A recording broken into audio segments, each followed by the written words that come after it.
बिहार विधानसभा चुनाव का बिगुल बज चुका है। ऐसे में सभी पार्टियों एड़ी चोटी एक कर रही है। इसी क्रम में भारतीय कम्युनिस्ट पार्टी ने भी चुनाव की तैयारी में अपना दमखम लगा दिया है। भाकपा के वरिष्ठ नेता पूर्व एमएलसी संजय कुमार ने कहा कि बिहार के 24 सीटों पर उनकी दावेदारी है। आइए सुनिए उनसे बातचीत के कुछ अंश। सीपीआई के वरिष्ठ नेता संजय कुमार, पूर्व एमएलसी, आपसे जानकारी लेना चाहेंगे कि आगामी बिहार विधानसभा के चुनाव में भारतीय कम्युनिस्ट पार्टी की क्या रणनीति है। आप लोगों को बहुत बहुत धन्यवाद टाइम देने का। भारतीय कम्युनिस्ट पार्टी का इंडिया गठबंधन के अंतर्गत में हम लोग हैं और भारतीय कम्युनिस्ट पार्टी 24 सीट पर अपना डिमांड रखी हुई है जी। इंडिया गठबंधन के अंतर्गत में जो सीट मिलेगा जी 243 सीट इंडिया गठबंधन की है जी। और 243 सीट पर हम लोग लड़ेंगे और हम लोग इस बार सरकार बनाने जा रहे हैं। बांका सीट से क्या आपकी दावेदारी है? बांका सीट पर भारतीय कम्युनिस्ट पार्टी की दावेदारी है और निश्चित रूप से अगली बार बांका सीट भारतीय कम्युनिस्ट पार्टी के खाते में आएगी। ये जो अभी वोटर अधिकार यात्रा जो हुआ, इस बारे में क्या कहेंगे आप? आप देखे हैं कि चुनाव आयोग ने जिस तरह से बिहार के 8 करोड़ वोटर का 1 महीना के अंतर्गत में इन्होंने वोटर पुनरीक्षण कार्यक्रम जो कराया जी। इसमें बहुत गलतियां हैं, बहुत वोटरों को छोड़ दिया। जी। वो वोटर है गरीब गुरबा, जो वोटर आज कमाने के लिए दूसरे स्टेट चले गए हैं जी। उनका वोटर लिस्ट से नाम हटा दिया है जी। जो कि यह सारा उनका अधिकार, यह संविधान के अंतर्गत में उनके अधिकार का हनन किया गया है जी। यह बहुत सरासरी गलत और ये भाजपा के माननीय प्रधानमंत्री और अमित शाह के इशारे पर चुनाव आयोग ने ऐसा कार्यक्रम कर रहे हैं। तो इस बात को आप कैसे कह सकते हैं कि वो लोग जो बाहर चले गए या जो बाहर पलायन कर गए वो आपके महागठबंधन के समर्पित ही ये हैं? महागठबंधन के समर्पित ही लोग हैं जी। वो सबसे बड़े वो मजदूर वर्ग के लोग हैं जी। और वो मजदूर वर्ग के लोग वो कम्युनिस्ट पार्टी के साथ में है। वो कमाने खाने वाली पार्टी है, पार्टी के साथ रहते हैं। वह न कि वो बहुराष्ट्रीय कंपनी वाले के साथ में, पूंजीपति पार्टियों के साथ में नहीं रहते जी। और इस तरह से उनका नाम काट दें। बहुत आदमी का नाम जो मरा हुआ नहीं है उसको मरे हुए लिस्ट में डाल दिया गया है जी। जब ये अधिकार जो संविधान में बाबा भीमराव अंबेडकर ने जो संविधान के अंतर्गत में वोट का अधिकार दिया है वो अधिकार से ये वंचित करना ये सरकार चाहती है। इसके पूर्व 2020 में जो चुनाव हुई थी इंडिया गठबंधन को मात्र 10,000 वोट 12,000 वोट कम मिला था और उनकी सरकार बनने से नहीं बन पाई और एन प्रकार से भाजपा के एनडीए गठबंधन ने सरकार ने बेईमानी करके अपनी सरकार बना ली थी। वही पेच उन्होंने लगाया है कि किसी तरह इनके वोटर को ही हम वोटर लिस्ट से नाम हटाते हैं, वोट नहीं डाल सकेगा, पुनः हम सरकार बना लेंगे। यह मानसिकता हम लोग पूरा नहीं होने देंगे। हर हालत में हम अपने वोटर का नाम जुड़वाएंगे और उनको वोट देने का अधिकार दिलाएंगे।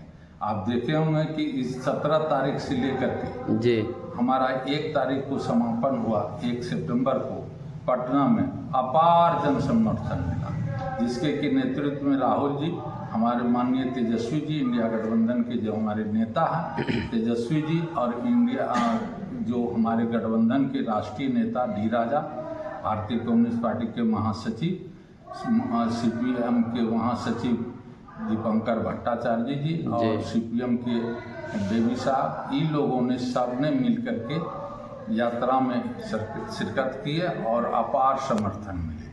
आप लोग सब मीडिया वगैरह में तो देखते ही हैं, देखे ही होंगे। यह झारखंड से सटा इलाका है बांका और आपका पैतृक आवास धोरैया पड़ता है।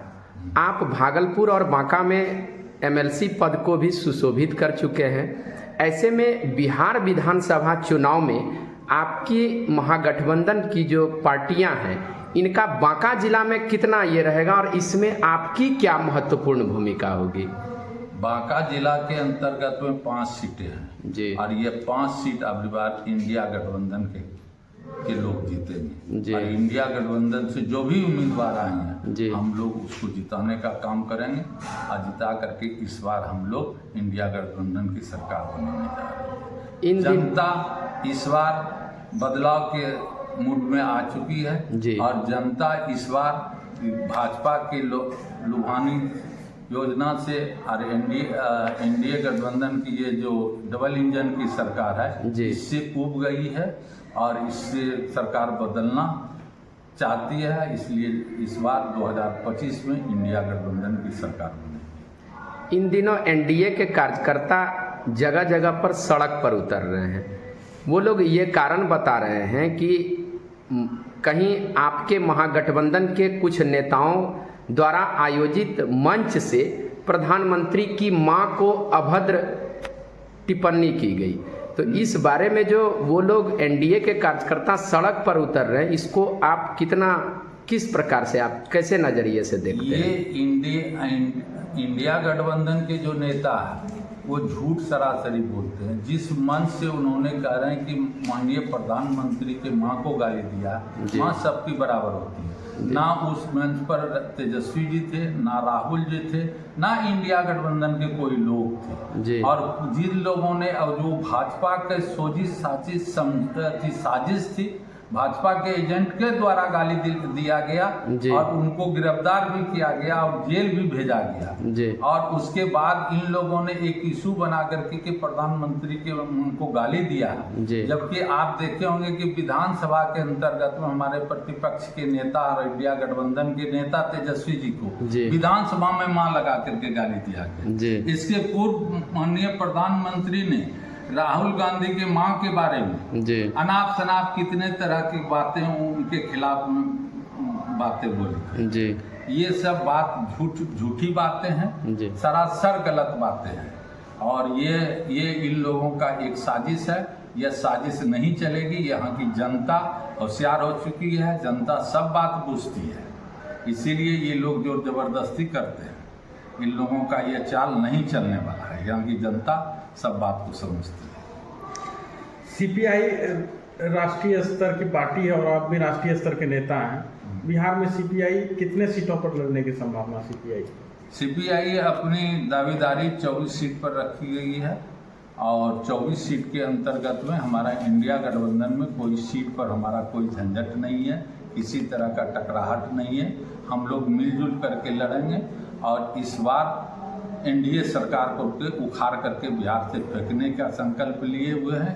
इसीलिए हमारा कोई इस पर विशेष नहीं है और हम लोग सब मिलजुल करके लड़ेंगे और हमको सम्मानजनक सीट मिलने जा रही है। इसीलिए इस पर आप लोग देखिएगा आगे क्या होती है और हम लोग मिलकर लड़ेंगे और इंडिया गठबंधन की सरकार बनेगी। एनडीए गठबंधन की सरकार को उखाड़ करके फेंकने का काम करेंगे।